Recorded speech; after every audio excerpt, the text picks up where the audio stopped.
Nuestra charla principal se sube todos los días a nuestro canal de YouTube.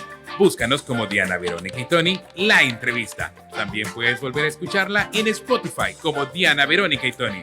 Te invitamos a seguirnos, regálanos un me gusta, compártela con tus amigos y activa las notificaciones. Este día en el Corre-Corre de la Mañana le damos la bienvenida a...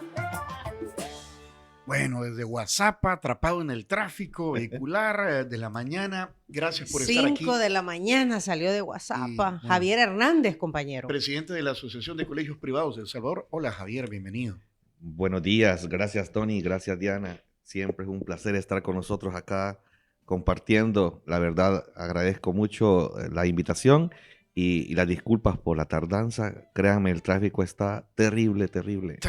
Terrible. Bueno, sus primeras reacciones al nombramiento de Carla Trigueros, la capitana de médico, como ministra de Educación, Ciencia y Tecnología. Ciencia y Tecnología. Al solo conocer que había sido nombrada la capitán Carla Trigueros, nosotros lo que hicimos fue saludarla por redes sociales, que era el medio más próximo para poder comunicarse con ella. Y le expresamos nuestra voluntad de estar, digamos, prestos a darle la mano, trabajar hombro a hombro. Así decía el texto. Y que teníamos, pues, o tenemos siempre, pues, la voluntad, como la tenemos con todos los ministros que han pasado, de hacer de este sistema del país un gran sistema educativo. Y eso es lo que hemos hecho, ¿verdad? Por medio de amistades que en común podíamos tener con ella, le hemos también enviado los mejores deseos de que su gestión sea, digamos, del mayor agrado y que los retos que tiene que enfrentar, pues, los haga con gran inteligencia, con mucha sabiduría, que eso, pues, viene de Dios y entendemos que ella también, pues, además de ser médico y de ser capitana militar, pues, es también cristiana. Entonces, por todo ello, pues creemos de que lo que tenemos que hacer y estamos obligados y además tenemos la voluntad es de hacer un hombro a hombro para trabajar por la educación del país. Al ser ella miembro de las Fuerzas Armadas y a través del nombramiento del presidente Bukele, ¿cuál cree usted que es el mensaje que está enviando a la comunidad educativa y a todo el país? Fíjese, Tony y Diana, que cuando el presidente Bukele iba a asumir la presidencia meses antes, recuerdo que hicimos una cumbre de líderes por la educación en El Salvador. Tuvimos alrededor de más de 500 instituciones educativas privadas concentradas en el hotel presidente. Y el mensaje de esa cumbre, en su diagnóstico, a la base tenía un factor que después de 6 años el presidente Bukele está diciendo, es cierto lo que decían los colegios privados. Y es que ya entonces identificamos un gran desorden en el sistema educativo. Pero un desorden que provocaba más desorden. Imagínense lo que es un desorden. Bueno, usted busca algo y no lo encuentra. Usted quiere guardar algo y no hay a dónde. Usted quiere... Bueno, ese es un desorden. Y es lo que creo que el presidente Bukele ha visto, ha sentido, le han comunicado que tiene el sistema educativo. Y entonces, ¿quién en su pensamiento, sin ser docente, puede llegar a ordenar la casa? De repente el mensaje que está ahí es ese, orden. Y después del orden, pues vienen a la cola algo muy importante. Y que es, digamos, toda la transformación que pueda provocar ordenar el sistema educativo. O sea, no podíamos caer en realizar ninguna reforma, ninguna revolución educativa si contamos con un desorden en el sistema. Ese es como cuando a usted le hacen, digamos, un diagnóstico médico y le encuentran algún índice de intoxicación. ¿Qué es lo primero que se ordena hacer para poder aplicar un tratamiento? Desintoxicar el sistema. Y no dudamos que el presidente ha identificado una intoxicación del sistema muy grande y que ha permitido almacenar un colesterol y unos triglicéridos muy fuertes que no permiten en ningún momento aplicar ninguna medida de renovación del sistema educativo. Y por esa razón, cualquier reforma educativa, cualquier revolución educativa podría estar en el riesgo de quedarse en la puerta del centro educativo y no entrar allá. Y quedarse en el escritorio, en la cabeza del escritorio, en el pensamiento del asesor, en la buena voluntad del ministro, pero de repente no contribuye a que pueda tener usted un suelo fértil para poder aplicar una reforma si existe un desorden en el sistema. Y de repente, pues la actitud es el primer punto en el cual no dudo que por encomienda del presidente, la señora ministro ha tocado los puntos más sencillos por los que hay que empezar. Y es la actitud. Hablar de normas de cortesía, hablar de normas de convivencia, hablar de tradicionalismos, costumbrismos. Eso es algo muy elemental, de repente muy sencillo y lo más barato que hay. ¿Cuántos millones le puede tener que gastar la ministra para poder inculcar un respeto en las aulas? De repente nada, más que ordenarlo, más que hacer lo que le corresponde, más que hacer que las piezas que están en el sistema comiencen a hacer lo que les corresponde hacer a cada uno.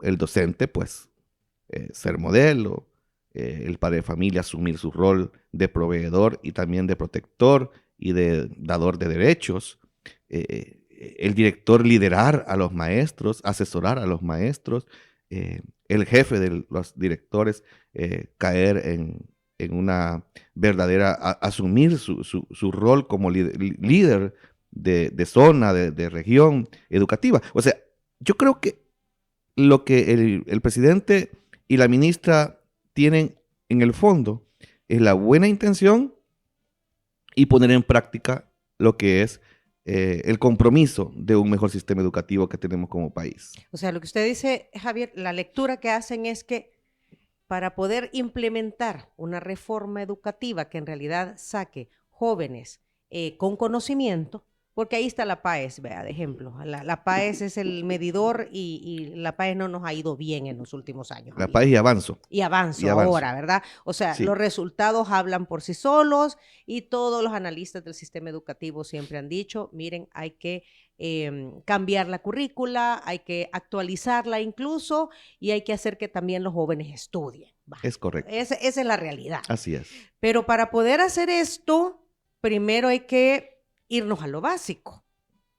De usted mencionaba, ordenar la casa, y ordenar la casa es irse a lo básico.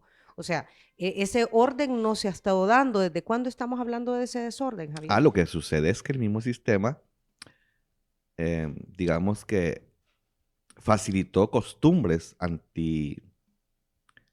antiorden, digamos así, una palabra, ¿verdad?, que podamos incluir acá. O sea, provocó el desorden, pues, el mismo sistema. Es como cuando usted mismo, sabiendo que le hace daño, pues, la grasa, el almidón, y sigue consumiendo eso, ¿sí? Pues el mismo sistema ha creado leyes que deben de estudiarse, que no permitan interpretaciones de los aplicadores de la ley que vayan a ir en contra del sistema.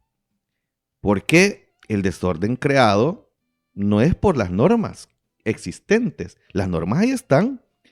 Sí, que se salude a la entrada del centro educativo no es algo que sea nuevo. No, si es que eso siempre se hacía, pues. De hecho, nosotros en los colegios privados, pues ustedes se han fijado de repente que bueno, en primera infancia hay una señorita que toma el niño del automóvil, lo conduce a la puerta, el niño saluda, aprende a saludar, y aunque sea un poquito enojado que venga porque ha madrugado, pero el niño entra al aula y al ver su primer amiguito lo que hace es saludarse, ¿sí? Y se alegra de verlo y comienza a convivir. Entonces, eso que se llaman normas de cortesía, buenos días, gracias, por favor, eso es una cosa del diario vivir de un centro educativo. Pero no se estaba haciendo.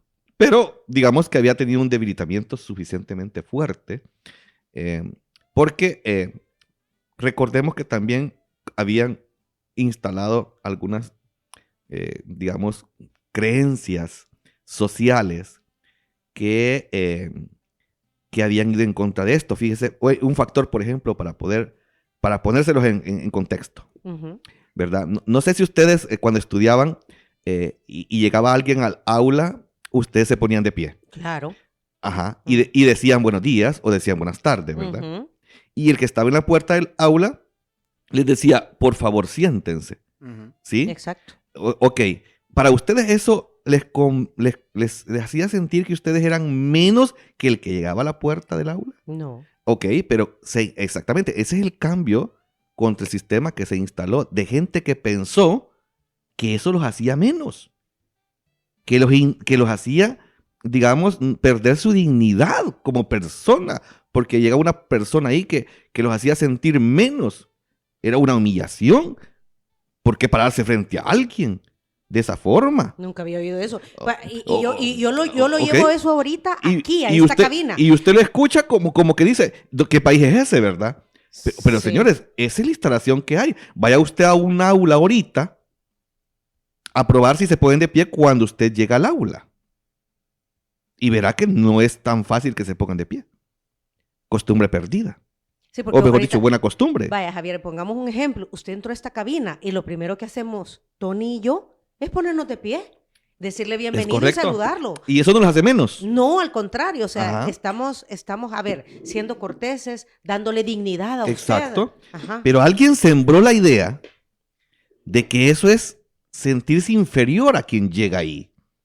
Bueno, ¿por qué razón creen ustedes que alguien no se puede, digamos, leer la Biblia en una escuela pública? ¿Por qué no? Por el gran pleito de cuál Biblia vamos a leer, pues. No, bueno, pero ahí O sea- somos un estado laico. ¿verdad? Bueno, Ujú. entonces ya aquí tengo un opositor y tiene derecho a hacerlo, ¿verdad? Ok, pero ¿y qué de malo hay en leerla? ¿Y qué de malo hay que podamos enseñar sobre los proverbios, por ejemplo? ¿Y qué de malo hay en eso? Entonces comenzamos a ver gente que impone su pensamiento y entonces desordena el sistema, digamos que destiñe el verdadero significado de lo que es la educación y provoca que lo que se llama educación se transforme en un pasar del sistema y provocar la mediocridad del sistema que tenemos hasta ahorita, de la cual todos nos quejamos, porque todo el mundo se queja de que, bueno, la empresa privada no quiere... ¿Se acuerda que hemos platicado, perdón que lo Sí. interrumpa, de que nos parecía, no sé, raro, sorprendente, que los alumnos no pueden, o sea, el que saca malas notas no puede aplazar el año, tienen que pasarlo. Exactamente, ¿Y a cuenta de qué? pero nos llama la atención que el último memorándum llega al otro extremo Ajá. y dice, no, si usted me comete 15 faltas, Ujú. usted se va a quedar reprobado, muchachito. ¿Verdad? 15 faltas. Y la gente puede pensar que esas faltas son solo faltas de normas de cortesía. Pero no, si es que los desméritos no solamente son esos. Mire, el no asistir a clases es un desmérito. Claro. ¿Verdad? Pero eso es básico. Pero la gente ve que faltar un día a clases, eso es algo normal. Sin justificación, Es- ¿verdad? Ok. no, Faltar un día a clases sin Lo justificación. que pasa, Diana, que cuando hablamos de justificación se vuelve el término muy subjetivo. Y lo que para usted es justificación, para mí no lo es. ¿Vea? Por No, ejemplo, pero hay yo una tengo, por enfermedad. ejemplo, pues sí, Ajá. pues si alguien está operado, ¿verdad? A alguien se le murió la mamá, alguien tuvo un caso fortuito, pues puede ser que los dos pensemos que eso está justificado.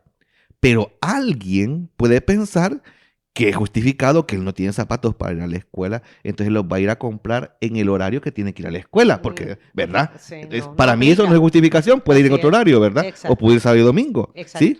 Pero para el padre de familia sí es justificado. Aquí está la justificación o digamos el argumento en el reglamento para la promoción de la cortesía escolar, y leo Correcto. textualmente, dice, carácter formativo tienen estas ¿Sí? medidas. Los deméritos no buscan castigo, sino corrección y formación en valores. Es correcto. Y bueno, al entender esto, aunque digo, este documento, esta normativa va directamente al sistema público, pero como también laboro en ese sistema, pues lo hago propio. Y los colegios privados, nosotros no estamos lejos de aplicar normas de este tipo. Es más, Porque también hay desorden. no, pues es que mire, ¿cómo se mantiene el orden en una institución educativa? ¿Sí? Porque primero hay que lograrlo. Con ejemplo y disciplina. Exacto. Y Ujú. después hay que mantenerlo. Ujú. Ok, el sistema público va en el camino ahorita de lograr el orden. Mantenerlo después va a ser otra cosa. Ahorita todo el mundo se está tomando fotografías con los alumnos cuando van llegando a la escuela. El director se toma fotos con el niño, el profesor se toma fotos con el niño que va bien vestidito, bien peinadito, bien arregladito, ¿sí? ¿Cuánto tiempo va a durar esas fotografías ahí puestas? Llegará un momento en que se van a olvidar de tomar esas fotografías. Pero O sea, el deber ser hay que sería- mantenerlo. Sería que se vuelva cotidiano. Es que ¿verdad? debe de ser así, es una costumbre. Ajá. Es que las normas de cortesía son una costumbre, son una identidad. Son un hábito. Son un hábito, exactamente. Ajá. Entonces, y cualquiera, yo tuve muchos, digo, en mis redes sociales he tenido mucha gente insultándome por mis opiniones sobre estas normas que la ministra acaba de instalar, digamos, o recoger y volver a poner. ¿Por qué? Porque dice, ¿y cómo es posible que va a reprobar con 15 desméritos mi hijo?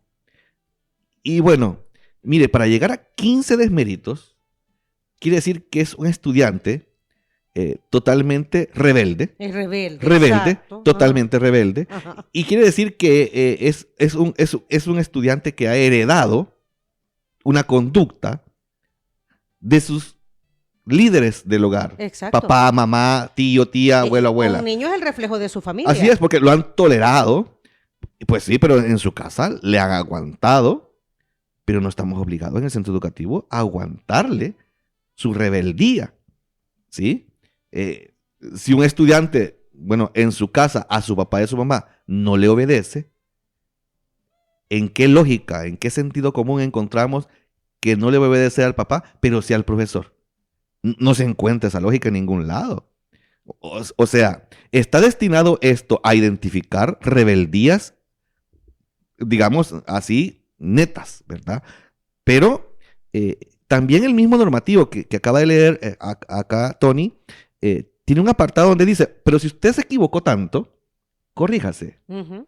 y libérese de esos desméritos. Hay un sistema de redención Exactamente. de méritos. Libérese de eso, Claro, libérese. claro. Ahora, ¿qué significa que usted se equivocó y que después quiera usted corregir? Mire, esa humildad no la encuentra tan fácil en un adolescente de 10 años en adelante. ¿Sí? Un adolescente de 10 años en adelante de esta generación que ha cometido una falta y que le diga a usted, sí, lo siento, me equivoqué. ¿Qué puedo hacer para corregirlo?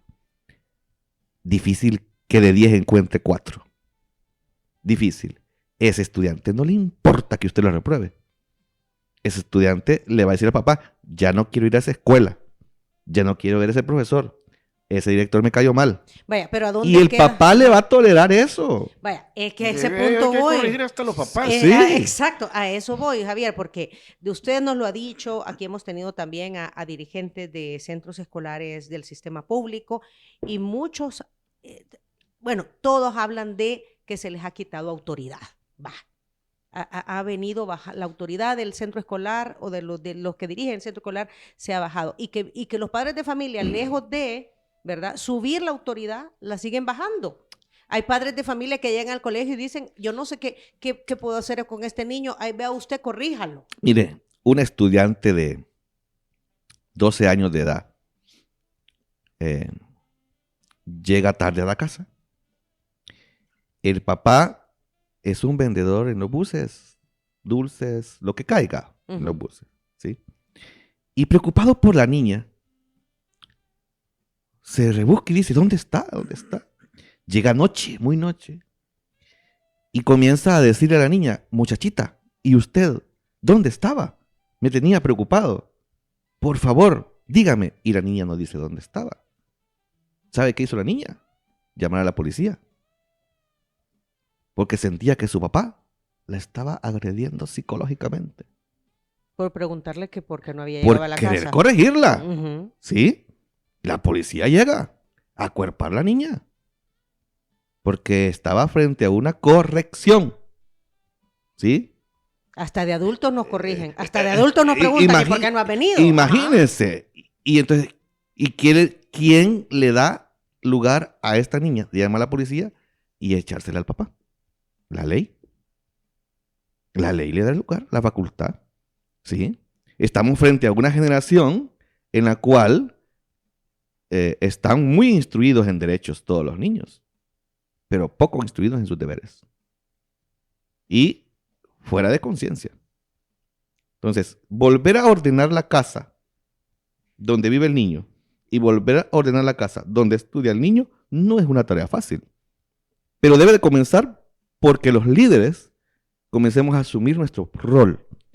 Y la máxima magistratura de educación, sea quien sea, si estas normas las hubiera puesto, digamos, alguien que fuera un profesor, lo mismo efecto hubiera tenido, con solo que lo hubiera puesto la ministra, ¿verdad? Pero causa mucha más, digamos, connotación el hecho de que hasta se use un términos que de repente no son de uso cotidiano, ¿verdad? El desmérito, por ejemplo, ¿verdad? La redención. Entonces, eso le causa a la gente, bueno, de hecho, en el sistema educativo, cuando leemos eso, nos causa a nosotros como algo, digamos, muy aplicativo, porque hasta nos causa un poquito de gracia, ¿verdad? Y nos comenzamos a acusar de desméritos que de repente los mismos profesores podamos caer, ¿verdad? Ujú. Entonces que llegamos y nos saludamos y venimos molestos y comenzamos a acusarnos. Pero eso es parte de la vida, de la vida escolar. Pero claro, ¿cómo recuperar el orden que en alguna medida hemos perdido? Pues la única forma es comenzando a ordenarnos y también asumiendo cada quien lo que les O corresponde. sea, usted entonces está de acuerdo y coincide que hay mensajes ahí, el tema ya dijo los vocablos que están utilizando, los términos, el hecho que sea una capitana que venga de la Fuerza Armada, el traje de fatiga, el uniforme de fatiga, o sea, todos esos son mensajes, Mire, mensajes de orden. el mensaje en primera instancia entra por la vista, ¿verdad? Lo que vemos y después lo que oímos, después lo que analizamos, lo que reflexionamos y lo que asumimos. Ahí está el mensaje. Ahora, ¿cómo nosotros vemos de que si llega con un traje, que si llega con otro? Eso para nosotros puede causar, digamos, una impresión. Y de repente en los estudiantes causa alguna confianza. Porque eso es lo que quieren también, digamos, hacer ver, ¿verdad? O sea, ese soldado que te da la confianza en la calle también esté en la escuela. Puede ser también que para nosotros el tema de la instalación de este nuevo sistema pues vaya causando poco a poco cada día una sorpresa nueva. Es que todos los días han habido nuevas noticias. Es más, no se habla de política en el país, solo se habla de educación ya. Al fin logró la ministra poner en los medios, bueno, aquí estamos en uno, el tema educativo como prioridad y dejemos la política por un rato. Claro, los medios y las redes sociales no le han podido hacer la agenda del día a la ministra. En tanto que muchos dicen, yo no estoy de acuerdo con esto, yo no estoy de acuerdo con esto, porque usted me acaba de preguntar, Tony, o sea que están de acuerdo. Me dice, es que yo no podría estar en desacuerdo. Primero es mi jefa. Segundo, la docencia es una carrera de vocación y las vocaciones tenemos que asumir nuestro rol y obedecer a nuestros líderes. Y lo hemos hecho siempre. No importa quién sea. Tuvimos un ministro de educación con una historia en la cual tenía un currículum en donde tuvo que haber ordenado de alguna forma muertes, porque fue guerrillero, porque tuvo a su alcance dominio de masas, porque hubieron niños que murieron en ese quehacer de la guerra y fue bajo el mando de ellos. O sea, eso no lo podemos discutir. ¿Y quién dijo algo porque era ministro? Nadie se quejó de eso. Javier, ¿qué opina de quienes a su vez también opinan y tienen argumentos como por ejemplo que en los colegios, en las escuelas debería ser fomentado el pensamiento crítico, la libertad de pensamiento, contrario a lo que sucede en los destacamentos militares o en un cuartel donde se le enseña a los soldados a obedecer? Bueno, los colegios privados somos el centro de pensamiento crítico por excelencia en el país. De los colegios privados, usted puede pedirme que le dé detalles de nuestros productos educativos de cualquier área. Vámonos por lo deportivo. Nadie podría ser un deportista sin tener una disciplina y un pensamiento crítico como el que hay. Ningún deportista se hace deportista por excelencia sin disciplina y sin pensamiento crítico. Ninguno. Hemos aportado a la sociedad suficiente capacidad académica para poder competir a nivel internacional. Y cuando colegios privados ponemos la cara, nos responsabilizamos y sabemos dar la cara por el país. Es más, nosotros a veces no hemos ido a las competencias internacionales porque el mismo Ministerio de Educación nos ha bloqueado representar al país y nos han quitado el derecho de ir a representarlo. Mejor no van porque es un colegio privado. Ahí tenía yo un colegio privado la vez pasada que teníamos el derecho de ir a competir por región en un concurso de ortografía. Una niña de un colegio privado de Apopa y no la dejaron ir. ¿Por qué? Bueno, y así es el sistema. Envidioso, rebelde. Y eso es lo que tenemos que quitarle al sistema ahorita. Creo que lo del pensamiento crítico y ese, argumento de que vamos a fundar una sociedad obediente, mire, qué bonito que fundemos una sociedad obediente cuando los niños no le hacen caso al papá, no le hacen caso a la mamá, Exacto. no le hacen caso al docente. Y mire, todos los adultos que andan manejando y que no cumplen las normas de tránsito, Exacto. eso significa que no hubo obediencia. Exactamente. Es tan básico Mire, como eso. Si estamos hablando del pensamiento crítico, hombre, ¿cómo no va a tener pensamiento crítico un niño que al papá le dice lo que tiene que hacer? Y le dice, mira papá, hoy vamos al cine. Y el papá ahí va al cine. ¿Vea? El papá no le dice, pero mira hijo, ¿por qué mejor no vamos al teatro? Ningún papá hace eso. ¿Sí? O el papá le dice, vamos a salir. No, fíjate que yo me voy a quedar en la casa. Ay, ¿por qué te vas a quedar en la casa? Aquí me voy a quedar, es que no quiero salir. ¿Y qué se va a quedar haciendo usted? ¿Ah? Jugando PlayStation. Ya lo dijo usted, Tony. ¿Sí? Pero el papá no tiene la autoridad ahorita de sacar al niño de esa casa y decirle, no, hoy no. Vamos a guardar eso porque hoy estamos en familia y ahorita vamos a ir a los playas de Renderos a tomarnos un atolito y después pasamos por las pupusas y después nos venimos para la casita. Pero vamos a convivir este fin de semana. El papá no tiene esa autoridad. El papá deja el niño en la casa y él se va con su esposa. Porque si no hay maltrato. Exactamente, porque el niño tiene derecho al pensamiento crítico de elegir dónde quedarse y con quién quedarse. Pero eso es hasta que después de los 18, cuando ya trabajan y son responsables. Exactamente, correcto. Así es. Es el papá. Pero como el nuevo padre de familia... Hoy ni se van de la casa. Exactamente. Pero el nuevo padre de familia de hoy quiere que su hijo no sufra las carencias que él tuvo.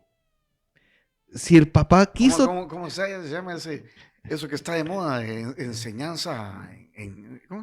¿Cuál? Ese método que es que no quiero que tenga fracasos, ni que sufra, ni que le pase nada.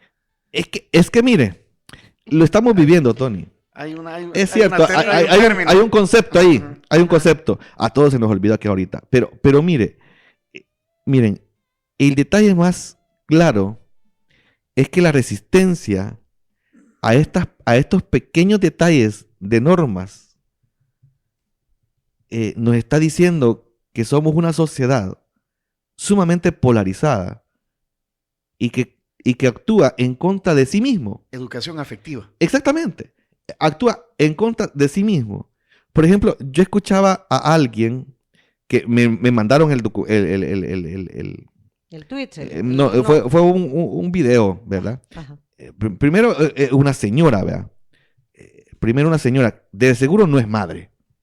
Porque si fuera madre, no salieran de su boca unas palabras tan feas.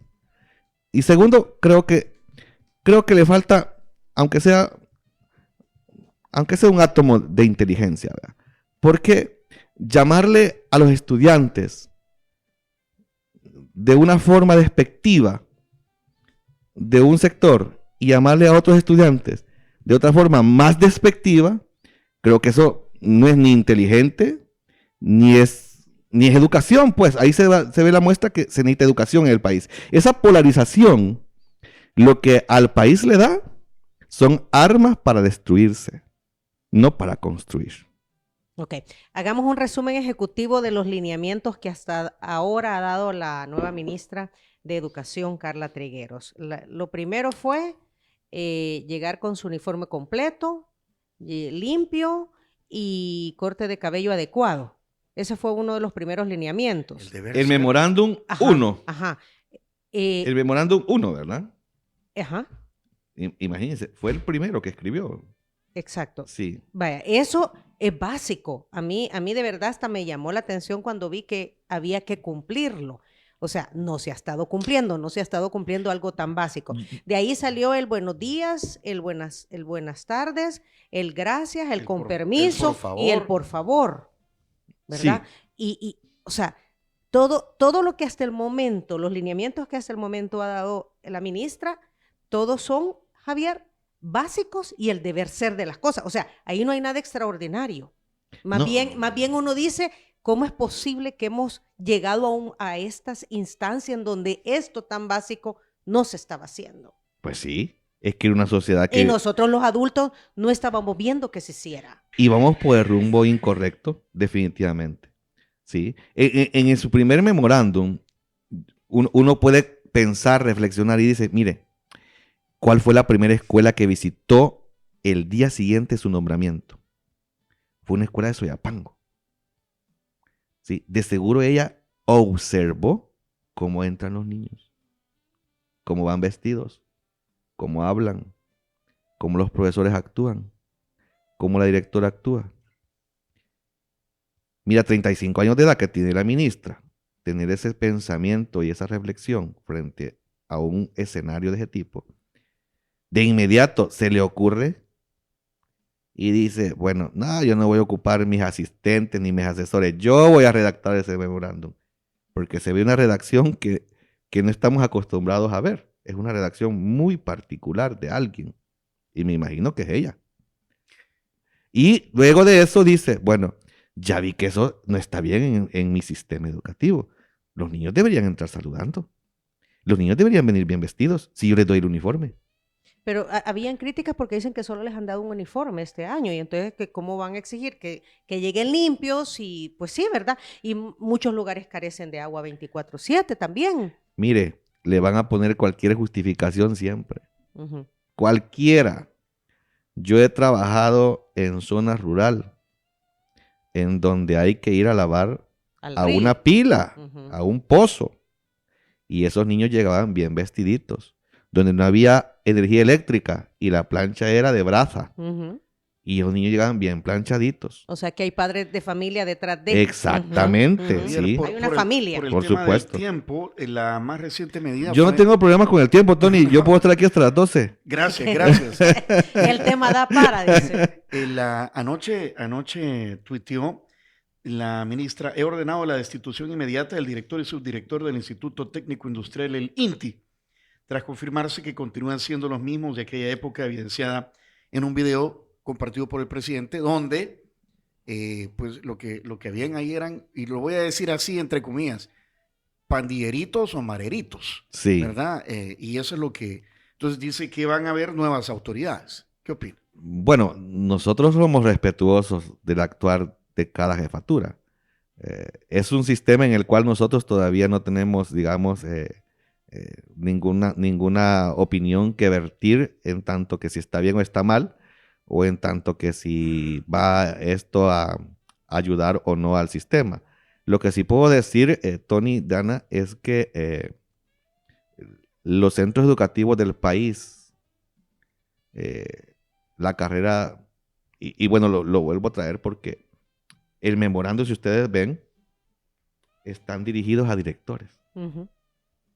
Como que fuera que su principal aliado para la ministra es el director, ¿sí? Dice, directores de escuelas del sistema público, dice un memorándum. El otro dice, para directores y docentes de centros educativos. El otro dice, para centros educativos de nivel nacional. O sea, ella está tomando como el principal aliado del sistema para la transformación al líder de cada centro educativo, que es el director. Y este sujeto profesional, me incluyo, es necesario urgentemente un adiestramiento, porque nadie estudia para ser director de un centro educativo. Nadie. Estudiamos para ser profesores, para estar frente a estudiantes y frente a un proceso metodológico, pedagógico, didáctico, pero no a una administración de un centro educativo. Entonces, aquí puede ser de que existan muchas condiciones que habrá que estudiar y capacitar y adiestrar, mucha innovación que darles a los directores. Y de repente, muchos centros educativos, Tony y Diana, tienen líderes que son directores de centros educativos porque no hay otro que quiera asumir el cargo. Sí, implica responsabilidad. Es que no hay otro que quiera asumir el cargo, ¿verdad? Aparte de que quienes están supervisando a los directores, que es otro tema, quienes están dándoles órdenes, pasándoles papeles, supuestamente capacitándolos, ¿sí? Se han convertido en un acomodo institucional en el que le llaman capacitación a charlas, a pláticas, pero no a verdaderos momentos de innovación, de traslado de nuevas metodologías. Yo creo que la cualificación del cargo del director y la cualificación del jefe del director de un centro educativo debe de estar en la agenda como prioridad del Ministerio de Educación. Claro, la capacitación constante, no solamente en temas educativos, sino en la forma de administrar. Exactamente. Es lo que usted está hablando. Hay otra, en redes se ha visto otro señalamiento y dicen, le están exigiendo a los niños que vayan con su uniforme completo, limpio, el cabello bien cortado, pero las condiciones de infraestructura no son las mejores o los pupitres están dañados y ahí han circulado cantidad de imágenes. Entonces dicen, ¿por qué estar exigiendo esto a los jóvenes, a los niños, a los padres de familia, mientras el sistema no está respondiendo en estas otras situaciones, que son de inmobiliario y logística? Ahí hay otras cosas más. No solamente eso. Si la ministra de Educación, como todos los ministros que han pasado por aquí, han tenido enfrente realidades más deprimentes de las que acaba de decir las redes sociales. ¿Sí? Usted puede encontrar un sistema, por ejemplo, que si vamos a hablar de administración central, o sea, los que están ahí en las oficinas centrales del Ministerio de Educación, de repente, una cualificación sobre estos personajes es sumamente urgente. Y eso nadie lo ve porque en el centro educativo un padre de familia nunca va al Ministerio de Educación Central. No ve eso. Entonces no ve la calidad de atención administrativa que hay. Y de ahí nacen todos los sistemas, en esa parte. ¿Y cómo es que donde está la raíz del sistema educativo tenemos ciertas condiciones no prestas para poder hacer de un sistema robusto de educación? Y aparte de eso, también tenemos otras condiciones dentro del sistema educativo que dan serias complicaciones. Hablemos de la reforma curricular, por ejemplo. ¿Qué tanto digamos, beneficia o no a lo que viene en el futuro del país? O sea, los programas de estudio, los bachilleratos, las especialidades, la primera infancia, digamos, el segundo idioma, digamos, la actividad vocacional o técnico vocacional del bachillerato, digamos, el arte, cómo juega en este sistema educativo, el deporte, la educación física, o sea, todo un sistema integral al cual vamos a ponerle una deficiencia grande en la actualidad. Esa es otra gran situación exactamente. que hay que resolver. Usted nada más ve lo que sus ojos le indican. Por ejemplo, usted mira la pared, la pintura, usted mira la puerta, la ventana, pero adentro de ese cascarón, por decir algo así, ¿verdad? Hay una realidad tan grande que de repente la desconoce mucha gente y que solamente quienes estamos ahí dentro de ese cascarón, en ese suelo pedagógico, podemos decir, oiga, pero es que aquí saludar está bien y es lo primero y está muy bien, ¿sí? Pero después de eso, pues también tenemos aquí la falta, digamos, de orientación, de adiestramiento, de capacitación, de innovación, la tecnología, el arte, el deporte, etcétera, etcétera. Ok, son las 9:22, Javier, tenemos que concluir, nos dice nuestra productora. A su juicio, estos lineamientos eran necesarios, estos lineamientos que ya se están produciendo, ¿eran necesarios? Tan necesarios eran que nosotros como colegios privados no hemos dejado de aplicarlos, aún contra el mismo sistema que nos ha trabajado, digamos, en contra de nuestras decisiones de aplicar estos reglamentos. Tan necesario era que si la ministra de Educación no hubiera ella propia mandado esta orden y por iniciativa de cada director de centro educativo lo hubiera hecho, no hubiéramos tenido el efecto que hemos tenido. O sea, solamente así se lograba el efecto que hemos tenido. ¿Y cuál efecto es? Bueno, ahora el docente dice, nos están devolviendo la autoridad. El director dice, nos están devolviendo la autoridad. Yo pienso y les digo a mis colegas directores y mis colegas docentes, si nos están devolviendo la autoridad, sepamos usar esa autoridad en tanto que produzca éxito en el sistema educativo. Ahí nos quedamos. Muchísimas gracias. Muchísimas gracias por la invitación, muy amables. Nuevamente, siempre bienvenido. Si usted quiere conocer las declaraciones de Javier Hernández, presidente de la Asociación de Colegios Privados del Salvador, ponga mucha atención a lo siguiente. Muchas gracias por acompañarnos en nuestra entrevista. Para volver a escucharla e incluso verla, visita nuestro canal de YouTube Diana Verónica y Tony. Búscala como La Entrevista. También puedes encontrarla en Spotify como Diana Verónica y Tony. Te invitamos a seguirnos, regálanos siempre un me gusta, compártela con tus amigos y activa las notificaciones.